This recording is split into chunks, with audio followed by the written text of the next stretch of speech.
ഈ ആഴക്കടൽ മത്സ്യബന്ധനം അതുപോലെ തന്നെ തീരക്കടലിലെ മത്സ്യബന്ധനം നമ്മുടെ കേരളത്തിൻ്റെ പ്രകൃതിദത്തമായ അല്ലെങ്കിൽ പ്രകൃതി കാലാവസ്ഥാ മാറ്റത്തിൽ കടലപകടങ്ങൾ സാധാരണമാണ്. പക്ഷേ ഏതാണ്ട് 10-60 വർഷമായിട്ട് കടലപകടങ്ങൾ സംഭവിക്കുകയും അവിടെ രക്ഷാപ്രവർത്തനത്തിന് പരാജയം വരികയും ചെയ്യുന്ന ഒരു വാർത്തകളാണ് നമ്മൾ കേൾക്കുന്നത്.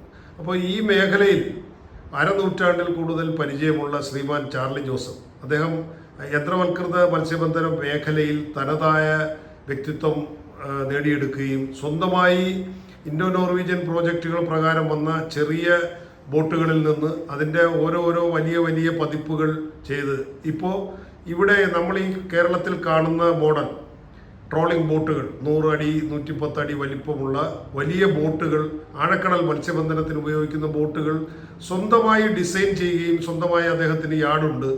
ആ യാർഡിൽ അത് ഡിസൈൻ ചെയ്യുകയും അതിൻ്റെ യന്ത്രങ്ങളും സാമഗ്രികളും അതിൻ്റെ സംവിധാനങ്ങളും എല്ലാം ഏത് കടലിലും കൊണ്ടുപോകാൻ പറ്റുന്ന തരത്തിൽ സജ്ജമാക്കിയതിൻ്റെ അതിൻ്റെ ഒരു വഴികാട്ടി കൂടിയാണ് ഇദ്ദേഹം.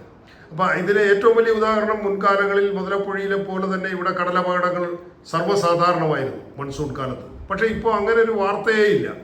ഈ അടുത്ത കാലത്ത് വള്ളങ്ങളിൽ ഒരു അപകടം ഉണ്ടായത് ഒഴിച്ചാൽ അങ്ങനെ കടലപകടങ്ങൾ ബോട്ട് കമരുന്നതൊക്കെ വളരെ അപൂർവമാണ്. കാരണം അത് ഇത്രയും വലിപ്പമുള്ള ബോട്ടുകൾ നിർമ്മിച്ച് ഈ കടൽ മത്സ്യബന്ധനത്തിന് പോകുന്നത് കൊണ്ടാണ്. അപ്പോൾ അദ്ദേഹം മുന്നോട്ട് വെക്കുന്ന ഒരു ആശയം, നമ്മുടെ കേരള തീരത്ത് കടലപകടങ്ങൾ ഉണ്ടായാൽ രക്ഷപ്പെടുത്താൻ രക്ഷാ ബോട്ടുകൾ സംവിധാനം ഇതുപോലെ തന്നെ ഉണ്ടാക്കാം. സ്വന്തമായി അദ്ദേഹം രൂപകൽപ്പന ചെയ്ത് സർക്കാരിന് വേണ്ടി അത്തരം ബോട്ടുകൾ ചെയ്തു കൊടുക്കാൻ സന്നദ്ധമാണ് എന്ന് പറയുന്ന ബോട്ട് ഓപ്പറേറ്റേഴ്സ് അസോസിയേഷൻ്റെ ആദ്യകാല നേതാവ് കൂടിയായ ഇദ്ദേഹം പറയുന്നത് ശ്രദ്ധിക്കുക.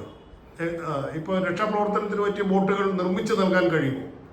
നമ്മുടെ സർക്കാർ ആദ്യം ചെയ്യേണ്ടത്, സർക്കാർ ഒരു വകുപ്പ് മന്ത്രിമാരെ നിയമിക്കുമ്പോൾ മുഖ്യമന്ത്രിയുടെ നേതൃത്വത്തിൽ നമ്മുടെ പ്രദേശത്തെയും പ്രദേശത്തെ ജനങ്ങളെയും പ്രദേശത്ത് ചെയ്യുന്ന പ്രസ്ഥാനങ്ങളെയും ഉണ്ടാക്കപ്പെടുന്ന സാധനങ്ങളെയും ഒക്കെ അംഗീകരിക്കണം.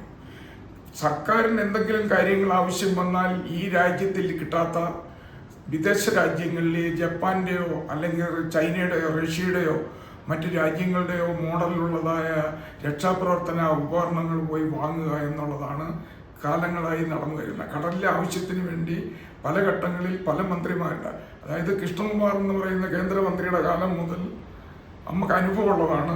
രക്ഷാപ്രവർത്തനത്തിന് കടലിലേക്ക് വേണ്ടി പോയി വിദേശ രാജ്യത്തു നിന്ന് ബോട്ടുകൾ കൊണ്ടുവന്ന് കടലിൽ കാണിക്കാൻ കഴിയാത്ത ബോട്ടുകളും നമ്മുടെ കടലുമായിട്ട് 1 മണിക്കൂർ പോലും കടലിനുള്ളിൽ പ്രവേശിക്കാൻ കഴിയാത്ത ബോട്ടുകളുമാണ് ഇവർ മേടിച്ചുകൊണ്ട് വരുന്നതൊക്കെ. അതെല്ലാം പരാജയപ്പെട്ടു പോയി ലേലം ചെയ്തു പോവുകയാണ്. ഇതൊന്നും ചോദ്യം ചെയ്യാൻ, ഇവർ ചെയ്യുന്ന ഈ നഷ്ടപ്പെടുത്തുന്ന പണത്തിന് ചോദ്യം ചെയ്യാനായിട്ട് നമ്മുടെ രാജ്യത്ത് രാഷ്ട്രീയക്കാർക്കെതിരെ ആരുമില്ല.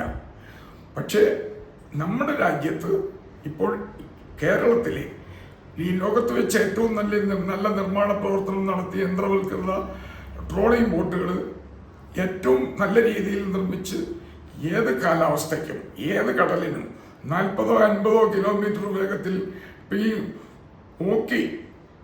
ഓക്കി അടിച്ച സമയത്തും കടലിൽ നിന്ന് ശാന്തമായതിനു ശേഷം കരവന്ന ബോട്ടുകൾ നമ്മുടെ അധീനതയിൽ, നമ്മുടെ ഉടമസ്ഥയിൽ തന്നെ ധാരാളമുണ്ട്. പക്ഷേ ആ ബോട്ടുകളെല്ലാം നിർമ്മിച്ചിരിക്കുന്നത് നമ്മൾ തന്നെയാണ്. ഓക്കി രാവിലെ 8 മണിക്ക് ഓക്കി കഴിഞ്ഞപ്പോൾ കടലിൽ റിപ്പയറായി കിടക്കുന്ന ബോട്ട് അന്വേഷിച്ച് ആ സമയത്ത് തന്നെ നമ്മൾ ഈ ഹാർബറിനകത്ത് നിന്ന് കളക്ടറുടെ നേതൃത്വത്തിൽ നമ്മൾ തന്നെ 2 ബോട്ട് വിട്ടാണ് കടലിൽ കടന്ന് ഒന്നിലധികം ആളുകളെയും രക്ഷപ്പെടുത്തി ആ ബോട്ടും കെട്ടിയടിച്ചിട്ട് വന്നത്. അതിനൊന്നും സർക്കാരിൻ്റെ സഹായമൊന്നും ഉണ്ടായില്ല, അത് നമ്മൾ തന്നെ ചെയ്തതാണ്. പക്ഷെ ഏത് സമയത്തും കടലിൽ പോകാൻ പറ്റിയ ബോട്ട് നമുക്ക് രക്ഷാപ്രവർത്തനത്തിന് വേണ്ടി വലിയ വിലപിടിപ്പില്ലാതെ വിദേശ രാജ്യത്തെ കോടികളൊന്നും മുടക്കാതെ ഇവിടെ നമുക്ക് നിർമ്മിച്ച് ഉണ്ടാക്കാം.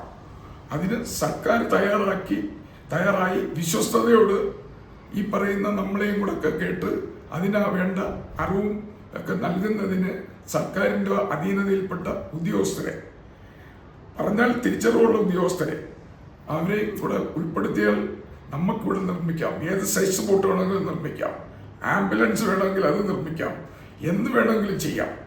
ആ രീതിയിലുള്ള സംവിധാനം നമ്മുടെ രാജ്യത്ത് ഇപ്പോൾ ധാരാളമുണ്ട്. ആർജിച്ചിട്ടുണ്ട്. ഇപ്പം നടക്കുന്നത് ഈ വാടകയ്ക്ക് എടുക്കുന്നതെന്ന് പറഞ്ഞു കഴിഞ്ഞാൽ 1500 രൂപ 2000 രൂപ ഒരു ദിവസം വാടക കൊടുക്കുന്ന ഒരു ബോട്ടെന്ന് പറയുന്നത് ഉപയോഗശൂന്യമായ ബോട്ടുകൾ, ഫിഷിങ്ങിന് പോയി ഉപയോഗശൂന്യമായ ബോട്ടുകൾ, പഴയ ബോട്ടുകൾ അവർ ഈ ഇങ്ങനെ കൊടുക്കുകയാണ്. ഏതെങ്കിലും ഒരു വിവരവും അറിവും ഇല്ലാത്ത ഒരാളിന് ഇത് ഓടിക്കാനായിട്ട് ബോട്ടിൻ്റെ ഉടമസ്ഥൻ കൊടുക്കും. അയാൾക്ക് എന്തെങ്കിലും കള്ളുപിടിക്കാൻ എന്തെങ്കിലും കൊടുത്താൽ മതി. അങ്ങനെയുള്ള ബോട്ടാണ് ഇവർ രക്ഷാപ്രവർത്തനത്തിൽ കൊണ്ട് നടക്കുന്നത്. വിഴിഞ്ഞത്തും മുതലപ്പുഴയിലും നീണ്ടകരയും കൊച്ചിയിലും ഇങ്ങനെ പല സ്ഥലങ്ങളിലും ഉണ്ട്.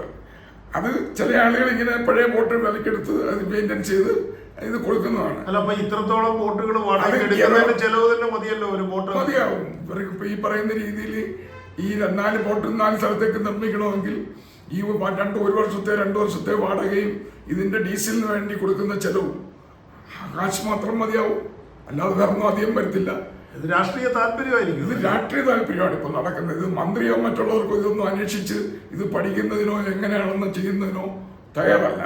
പക്ഷെ ഇപ്പോഴത്തെ മുഖ്യമന്ത്രിയെങ്കിലും ഇത് അന്വേഷിച്ച് ഈ പറയുന്ന കാര്യങ്ങൾ മനസ്സിലാക്കി ഇത് എന്ത് ചെയ്യാൻ കഴിയുമെന്ന് മനസ്സിലാക്കി ഇതിന് ഒരു നടപടി എടുക്കണം. ഈ രക്ഷാപ്രവർത്തനത്തിന് ഉള്ള ബോട്ട് നമ്മൾ നിർമ്മിക്കുകയാണെങ്കിൽ ഈ രക്ഷാപ്രവർത്തനത്തിന് ഏത് കാലാവസ്ഥയിലും ടക്ക് ചെയ്ത് കൊണ്ടുവരാനുള്ള എല്ലാ സംവിധാനവും ആ ബോട്ടിനകത്ത് തന്നെ ഉണ്ടാക്കിയാൽ ഇതിനൊക്കെ അപകടങ്ങളൊന്നും വരത്തില്ല, പൊട്ടിപ്പോകത്തില്ല. ആ രീതിയിലുള്ള ഇടയ്ക്ക് സ്പ്രിങ് കൊടുക്കുന്ന സിസ്റ്റം ഉണ്ട് കപ്പൽ ടക്ക് ചെയ്യുമ്പോൾ. അപ്പോൾ ആ സിസ്റ്റം ഉപയോഗിക്കാവുന്നതാണ് നമുക്ക്.